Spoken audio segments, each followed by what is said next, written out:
Welcome back to جاگو دنیا. بات ہو رہی ہے زبیدہ طارق آپا سے, اور ابھی جیسے آپ دیکھ رہے تھے ایک بلڈنگ لاہور میں گری ہے, اور یہی بات ہم اکثر شو پہ کرتے ہیں کہ غیر قانونی طور پہ جو یہ عمارتیں بن رہی ہیں اس کے خلاف کارروائی کی جائے, بند کریں یہ. اور ہماری التجا ہے کہ قانون جو ہے جو قانون کے رکھوالے ہیں وہ عمل دراز ہوئے ذرا اس پہ اور سختی کریں, کانٹریکٹرز کے اوپر سختی کریں. یہ جو مافیا ہے نا یہ بلڈنگز کی, بہت ہو گیا ڈرنا بھائی, بہت زیادہ بغیر بنیادوں کے آپ بلڈنگ کھڑی کر دیتے ہیں 6-6 منزلہ, اور لوگ خرید بھی لیتے ہیں بیچارے کیونکہ مجبور ہوتے ہیں. آپ نے جواب دہ ہونا ہے کسی نہ کسی دن اللہ تعالیٰ سے. آپ خدا کے واسطے لینڈ مافیا, فلاں mafia, contracting mafia, timber mafia, یہ مافیا وہ مافیا, سب نے جواب دہ ہونا ہے کسی نہ ایک دن. تو خدا کے واسطے پہلے یہ جو بلڈنگز گر رہی ہیں ان کے اندر جو غلط مٹیریل استعمال کیا جاتا ہے اور جو ان لیگلی بنتی ہیں اس کے خلاف کارروائی کی جائے. زبیدہ آپا کس کے خلاف کریں گے بیٹا؟ کنٹینرز کو دیکھو کیسے لے جاتے ہیں, کیسی زندگیاں ختم ہو جاتی ہیں. کوئی کنٹینر میں ہک نہیں لگتا, کوئی کنٹینر کو باندھا نہیں جاتا, ہلتے ہوئے جاتے ہیں اور کوئی دیکھنے والا نہیں ہے. ویسے ایک صاحب نے اچھا کہا تھا نا, میں خدا کو نہیں مانتا لیکن میں پاکستان سے جانے کے بعد ماننے لگا ہوں کہ ایسی ایک طاقت ہے جو اس ملک کو رکھے ہوئے, کیونکہ 16 کروڑ عوام اس کو ختم کرنے میں لگے ہوئے, لیکن ایک طاقت بچائے ہوئے ہیں, وہ ہم لوگ ہیں انشاءاللہ. لیکن میرے خیال میں تو ابھی تک ٹوٹلی مایوس نہیں ہوئی ہوں, ابھی تک میں ٹوٹلی نہیں, میں بھی مایوس نہیں ہوں کیونکہ اچھے لوگ بھی ہیں دنیا میں, اچھے لوگ ہوں گے بہت سارے, اور ہاں انشاءاللہ اور ہمارے بچے اس ملک پہ دیکھنا ایسا, اور انشاءاللہ ایک بار اقتدار ان کے ہاتھ میں آ جائے گا انشاءاللہ, کیونکہ بچے دنیا سمجھے ہوئے ہیں. زبیدہ اب اپنے ابو کے بارے میں آپ کو کون سی باتیں یاد آتی ہیں؟ میرے ابو, میں اتنی چھوٹی بھی نہیں تھی جب میرے ابا کی ڈیتھ ہوئی ہے. میرے ابا کا یہ تھا کہ میرے ابا بہت ہنستے ہوئے آدمی تھے. انہوں نے زندگی کے جتنے بھی سال گزارے, 3-4 سال یہاں پریشانی کے دیکھے, مگر انہوں نے زندگی کا ہر مزہ دیکھا, عیش بھی کیے, گھومے بھی, اچھے کپڑوں کا شوق تھا, امی کو سجانے کا شوق تھا, باہر سے چیزیں منگواتے تھے, ہنستے رہتے تھے.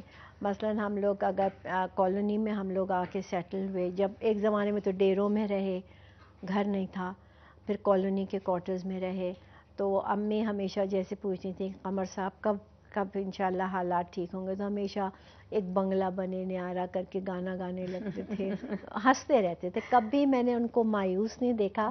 اور زہرا باجی سے ہمیشہ ایک شعر ضرور سنتے تھے.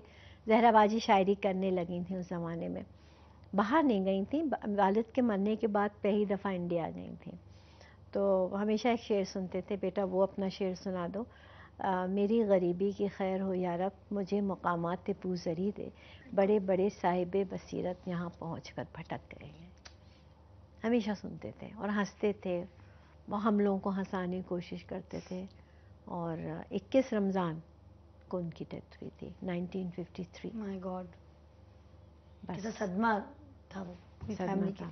اور ہارٹ فیل, بیٹھے بیٹھے کرسی پہ, یہ بھی نہیں کہ بیمار تھے کچھ تھے, لیکن میرا خیال ہے آدمی اندر سے اتنا اسٹریس ہوتا ہے, وہ اندر سے بیمار ہوتا چلا جاتا ہے, جو وقت پہ پتہ نہیں چلتا ہے. پوری فیملی نے پھر بہت یکجہتی دکھائی, پھر زہرا باجی, بجیا, ان سب نے ہم سب کو, ہم تو چھوٹے تھے, سب کو سپورٹ کیا.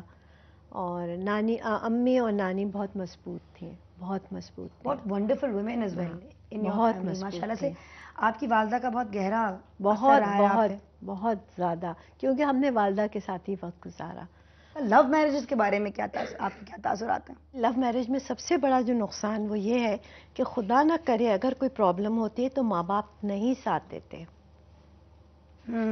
کہتے بھائی تمہاری اپنی پسند کی شادی تھی, تم بھگتو. لیکن میری لو میرج تھی, اور ہم دونوں کے ماں باپ نے اچھے اور برے وقتوں میں ساتھ دیا. تو آئی تھنک اٹ ڈیپینڈز, ماں باپ کو ساتھ تو دینا چاہیے ہے, لیکن لو میرج بھی ایسی ہو کہ آپ دیکھیں کہ آدمی ہے کیسا, صحیح اپنے پیروں پہ کھڑا ہوا ہے, کسی پہ ڈپینڈ نہیں کرتا ہے, پڑھا لکھا ہے, خاندان اچھا ہے. یہ چیزیں آپ دیکھیں. ایک آدمی اگر امریکہ سے آتا اور کہتا میں بزنس مین ہوں اور بہت اچھا ہوں, اور واقعی وہاں جا کے پتہ چلتا ہے کہ وہ ایک پیٹرول پمپ پہ پیٹرول بھرتے ہیں, چھان بین کرنی چاہیے, چھان کرنی چاہیے تھوڑی بہت. اچھا زبیدہ طارق کا سب سے گہرا خوف کیا ہے؟ میرا خوف بیٹا کچھ ایسا, ابھی تو کچھ بھی ایسا نہیں, اللہ میاں اب تک تو زندگی بہت اچھی گزر رہی ہے, لیکن بس ایک ہی ہے کہ اللہ میاں سارا ملک صحیح سلامت رہے, بس جو خوف ہے دل میں وہ ہم بول نہیں سکتے, زبان سے لا نہیں سکتے, لیکن اللہ میاں سب کو صحیح رکھے. آپ کو لگتا ہے آپ کے اندر کوئی ایسی کمزوریاں, کوئی ایسی کوئی ایسے نقص ہیں جو آپ اگر بدل سکتی ہیں تو آپ دیکھو ہر انسان فرشتہ نہیں ہوتا, کچھ نہ کچھ اس میں ہوتی ہیں, کیونکہ آپ ہر طرح سے اتنی پرفیکٹ لگتی ہیں کہ نہیں, مجھ میں بھی ہیں, ضرور ہوں گی. اور دوسرے یہ کہ مجھ میں کانفیڈنس آیا ہے اپنی نوکری کرنے کے بعد, ورنہ مجھ میں ممکن ہے شروع میں کچھ کرتی تو اور زیادہ بہتر ہو جاتی, لیکن یہ کہ اللہ کا شکر ہے کہ اللہ نے کچھ نہیں ہاتھ خالی, بغیر ڈگری کے, بغیر ٹریننگ کے اللہ نے اتنی عزت دے دی. تو کہیں نہ بس یہ ہے کہ میں نے کبھی کسی کا دل نہیں دکھایا, کبھی کسی کو حقیر نہیں سمجھا. نوکر جو کام کرتے ہیں ان کو اپنے بیٹوں کی طرح ٹریٹ کرتی ہوں, سب عزت کرتے ہیں, سب خیال کرتے ہیں. بس یہ کبھی کسی نے آپ سے گھر میں یہ کہا ہے کہ نہیں آج کھانا اچھا نہیں بنا امی؟ یا بیٹا کہتا ہے. بیٹا بیٹا میرا بہت اچھا پکاتا ہے. اچھا, میرا ایک سوال ہے جو ذرا ہٹ کے ہے ان ساری چیزوں سے. پروگرام ختم ہونے سے پہلے اچار اور لہسن کی بدبو ہاتھ سے کیسے جائے گی؟ Tooth paste. Tooth paste? اگر لہسن, پیاز یا اچار تم کھا رہی ہو اور ہاتھ میں اسمیل آ گئی ہے تو تم فوراً تھوڑا سا ٹوتھ پیسٹ ہاتھ پہ ملو اور اس کے بعد پھر ہاتھ دھو لو. یہ میرے ابو نے بھی مجھے کہا تھا اور میں نے کہا ابو کو کیا پتا, لیکن دیکھ لیں زبیدہ آپا کے مقابلے میں میرے ابو بھی ٹوتھ پیسٹ سے چلی جاتی ہے. ٹوتھ پیسٹ اور ہاتھ دھو کے ٹوتھ پیسٹ نہیں, ٹوتھ پیسٹ لگاؤ, پھر ہاتھ دھو, پھر صابن سے دھو لو. آپ آج کی نوجوان ماڈرن لڑکی کو ایک اچھی بیلنس زندگی گزارنے کے لیے کیا مشورہ دیں گی؟ بیٹا دیکھو, میں ہمیشہ نادیہ یہ بات کہتی ہوں کہ لڑکیوں میں برداشت ہونی چاہیے. اچھا برا وقت سب پہ آتا ہے.